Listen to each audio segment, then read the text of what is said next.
টালাপোতে কিন্তু সেম আগের বছরের মতো টিন দিয়ে কিন্তু কিছুটা কিন্তু এখানে স্ট্রাকচার বানানো রয়েছে।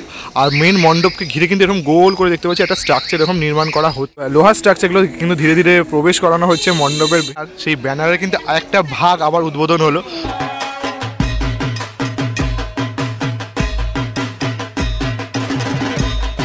গুড মর্নিং ফ্রম টালা প্রত্যয়। আজকে আমি উপস্থিত হয়েছি টালা প্রত্যয়ের ঠিক সামনে। কারণ কিন্তু আজকে টালা প্রত্যয়ের থিমে আনতে চলেছে কিছুটা চেঞ্জেস, আর তার সাথে তোমাদের তুলে ধরবো টালা প্রত্যয়তে কেমনভাবে তাদের প্রস্তুতি চলছে। যতটা পারবো দূর থেকে তোমাদের সাথে শেয়ার করব, আর কি চেঞ্জেস আনলো তাদের থিমের মধ্যে সেটাও তোমাদের সাথে দেখাবো। তাই ভিডিওটা স্কিপ না করে দেখতে থাকো। আর এবছর কিন্তু শতবর্ষে টালা প্রত্যয় আলাদাই চমক দিতে চলেছে দর্শনার্থীদের জন্য। তাই চলো ভিডিওটা স্কিপ না করে দেখতে থাকো। আমরা এখন কাছাকাছি চলে এসেছি টালা প্রত্যয়ের, আর ওইদিকে কিন্তু দেখতে পাচ্ছি তাদের যে এবছরের ভাবনা বা বলতে পারো একটা অন্যরকম চেঞ্জেস আনতে চলেছে টালা প্রত্যয় তাদের থিমে, সেটাই তোমাদের সামনে আজকে তুলে ধরবো। আর সামনের দিকটা দেখতে পাচ্ছি এখানে কিন্তু বাসের যে একটা স্ট্রাকচার সেটা কিন্তু বানানো রয়েছে। আর প্রতি বছরের মতো টালা প্রত্যয় কিন্তু যে লোহার স্ট্রাকচার কিন্তু প্রচুর ইউজ করে থাকে, সেই লোহার স্ট্রাকচারও কিন্তু দেখতে পাচ্ছি এখানে দেখো রয়েছে। এই সেই লোহা একটা কিন্তু স্ট্রাকচারের মতো কিন্তু এখানে বানানো হয়েছে। আর এগুলো দিয়ে কিন্তু ধীরে ধীরে আমরা সামনের দিকে যাবো, কেন এই লোহার স্ট্রাকচার কিন্তু প্রচুর ওই সামনের দিকে পড়ে রয়েছে। আর সামনে এই দিকেও দেখতে পাচ্ছি দেখো প্রচুর কিন্তু লোহার স্ট্রাকচার পড়ে রয়েছে রাউন্ডিং একটা শেপের মধ্যে। এখানে প্রচুর বাঁশ পড়ে রয়েছে, মানে বোঝাই যাচ্ছে একটা কিন্তু জোর কদমে যে প্রস্তুতি টালা প্রত্যয় সেগুলো চলছে। এই দেখো প্রচুর কিন্তু এরকম লোহার যে স্ট্রাকচার সেগুলো কিন্তু ইউজ করা হচ্ছে।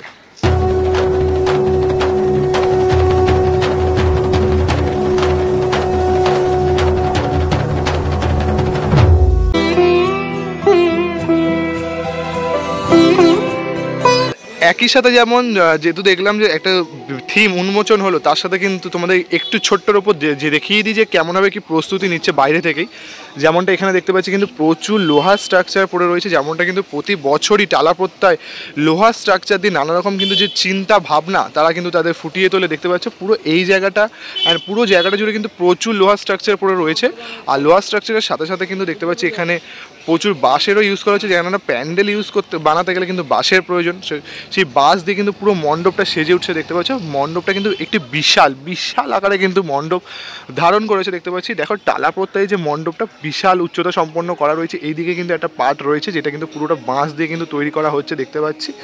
আর সাথে এইদিকে কিন্তু আরেকটি কিন্তু অন্য রকমভাবে কিন্তু পার্টটা তৈরি করা হচ্ছে। যদি তোমাদের একটু উঁচু করে দেখাই তাহলে দেখতে পাচ্ছি ওখানে কিন্তু খড়ের ইউজ করা হচ্ছে। দেখতে পাচ্ছি এইদিকে টালা প্রত্যয় কিন্তু সেম আগের বছরের মতো টিন দিয়ে কিন্তু কিছুটা কিন্তু এখানে স্ট্রাকচার বানানো রয়েছে। একটু মেঘলা বলে তোমাদের দেখাতে অসুবিধা হচ্ছে, জুম করে দেখাও এই দেখো দেখতে পাচ্ছ এদিকেও কিন্তু কিছু টিন অ্যান্ড কিছু স্ট্রাকচার সেটা কিন্তু পুরোটা বানানো হয়েছে। মেনলি কিন্তু যে এই স্ট্রাকচার এটা কিন্তু বেশ একটি বড় যে স্ট্রাকচার, মূল মণ্ডপের যে স্ট্রাকচার টালা প্রত্যয়ের এটাই বেশ উচ্চতা সম্পন্ন কিন্তু বানানো রয়েছে, যেটা দেখে দূর থেকে মনে হচ্ছে কিন্তু বেশ একটা অন্যরকম কিন্তু থিম হতে পারে। আর যদি তোমার আরেকটা দেখায় এখানে যদি খেয়াল করতে পারছো কিনা, এখানে কিন্তু আর একটা গোল করে স্ট্রাকচার বানানো রয়েছে। যেমনটা কিন্তু একটা ধাপ হয় না ফার্স্ট ফ্লোর সেকেন্ড ফ্লোর, তো এখানে ওরকম একটা ফ্লোরের মতো কিন্তু বানানো হয়েছে পুরোটা টিন লোহার ইউজ করে। মানে হয়তো দর্শনার্থীরা ঠিক গোল করে ঘুরে ঠিক এরকম ওই টপে উঠবে আর তারপর দর্শন করে মাতৃ প্রতিমা, মানে এরকমই কিন্তু কিছু একটা হয়তো ভাবনা দেখাতে চলেছে টালা প্রত্যয়। দেখা যাক যে কীভাবে কি তারা সেজে উঠছে। আর যদি তোমাদের দেখা এদিকটা করেও কিন্তু পুরোটা কিন্তু টিন দিয়ে কিন্তু পুরোটা ঘিরে দিয়েছে, যাতে একটু কিন্তু সাসপেন্স প্রতি বছরই রেখে দেয় টালা প্রত্যয়, সেই সাসপেন্সটা কিন্তু রয়েছে। আর যদি এদিকটা করেও দেখাই তাহলেও কিন্তু তোমরা যদি দেখো এদিকটা করে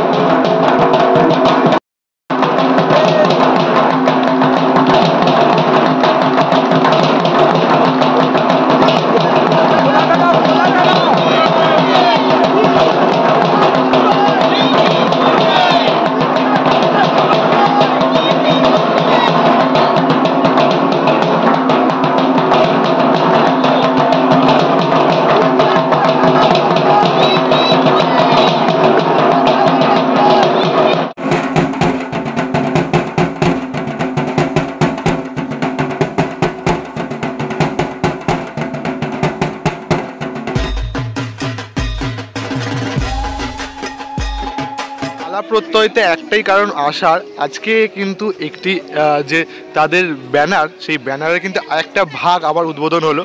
তোমাদের তো অনেক দিন আগেই যে দোল পূর্ণিমা, সেই সময় কিন্তু এবছরের যে থিমের নাম শতবর্ষের টালা প্রত্যয় ব্রিজ গণিত, আর এবছরের শিল্পী রয়েছে ভবতোষ সুতার। তো ভবতোষ সুতারের হাত ধরেই কিন্তু এবছরের যে টালা প্রত্যয়ের যে থিম সেটা কিন্তু সেজে উঠছে।